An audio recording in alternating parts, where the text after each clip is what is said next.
အခုတင်မဲ့သင်ခန်းစာကတော့အမတို့ဓာတ်ပုံအတွက် machine မဖြစ်တဲ့ tool ဖြစ်တဲ့ reduction လုပ်တဲ့ tool တွေကိုသင်မှာဖြစ်ပါတယ်ဒီ reduction လုပ်တဲ့ tool တွေမှာအရင်ဦးဆုံးမတို့ဒီမှာ spot healing brush tool ဆိုတာဟာလေးကိုသင်ပေးချင်ပါတယ် spot healing brush tool ကိုဘယ်ခါမှာသုံးလဲဆိုလို့ရှိရင်ပုံမှန်ရှိနေတဲ့အဆက်အပြောက်တွေကိုလျင်မြန်စွာဖယ်ရှားပေးတဲ့အခါမှာသုံးပါတယ်အဲ့တော့မတို့သူနဲ့အသုံးပြုလို့ရမယ်ပုံလေးကိုတစ်ခုဖွင့်ထားပါမယ် project file ထဲမှာရှိနေတဲ့ chapter 6 ထဲမှာထည့်ပေးထားပါတယ်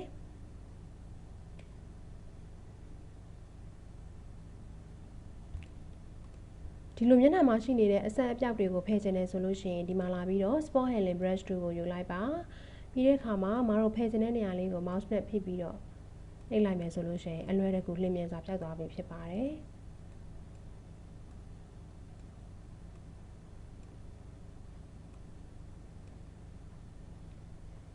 နောက်ထပ်တစ်မျိုးကိုထပ်ပြီးတော့ဖြောက်ကြည့်အောင်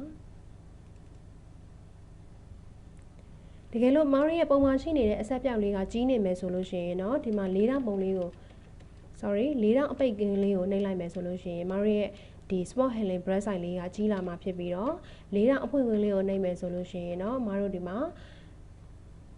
spot healing brush tool ရဲ့ size လေးကသေးသွားမှာဖြစ်ပါတယ်အခုဒီမှာလာပြီးတော့ spot healing brush tool ကိုယူပါမယ်ပြီးရင်မိမိဖြောက်မဲ့နေရာလေးမှာ mouse နဲ့ဖိဆွဲလိုက်မယ်ဆိုလို့ရှိရင်ပုံထဲမှာရှိနေတဲ့မလိုချင်တဲ့အဆက်အပြောက်တွေကိုလျင်မြန်စွာဖြတ်တောက်ပေးတာဖြစ်ပါတယ်ဖယ်ရှားပေးတာဖြစ်ပါတယ်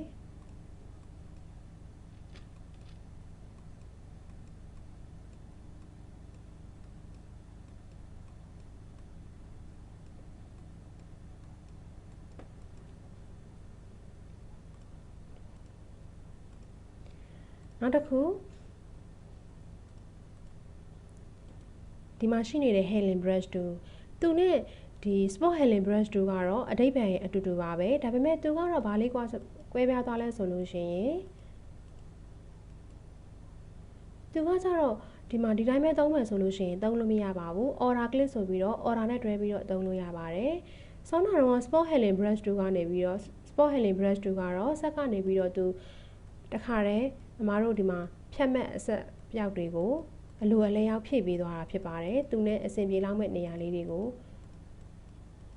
ဒါဆိုရင်ဒီမှာဖြတ်တောက်သွားတာဖြစ်ပြီးတော့ healing brush tool ကတော့ဒီ spot တွေကိုဖြတ်မယ်ဒါပေမဲ့ဘယ်နေရာကိုဒီ spot healing ဒီအစားထိုးမဲ့ area ကိုကိုယ်တိုင်သတ်မှတ်ရမှာဖြစ်ပါတယ်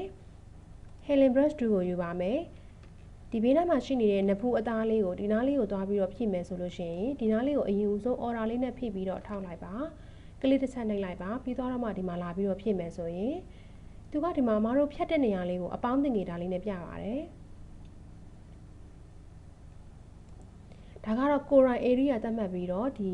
spot တွေကိုဖြတ်ပေးတာဖြစ်ပါတယ်ဆောနာ spot healing brush tool ကတော့အလိုအလဲရောက်ဖြတ်ပေးတာဖြစ်ပါတယ်ဥပမာအမတို့က order နဲ့တခြားဒီလိုမျိုးမျက်လုံးနေရာကြီးမှာတစ်ချက်နှိပ်ပြီးဒီနားကိုသွားဖြောက်မယ်ဆိုလို့ရှိရင်เนาะဒီမှာမျက်လုံးနေရာကြီးကသွားပြီးတော့အစားသွင်းမှာဖြစ်ပါတယ်ဒါကြောင့်မလို့သူနဲ့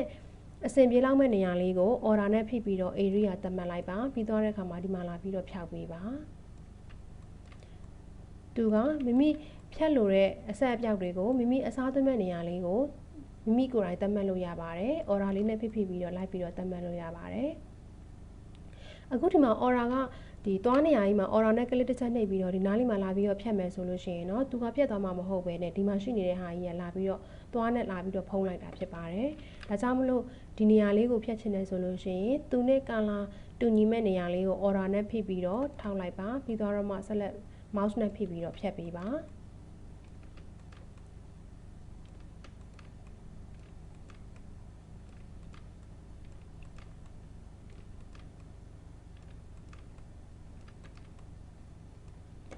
ပုံမှန်အားဖြင့်တော့အမတို့ spot healing brush tool နဲ့သုံးတာပိုများပါတယ် healing brush tool ကတော့ order နဲ့တွဲပြီးသုံးရတဲ့အတွက်ကြောင့်မလို့အချိန်ပိုကြာစေပါတယ်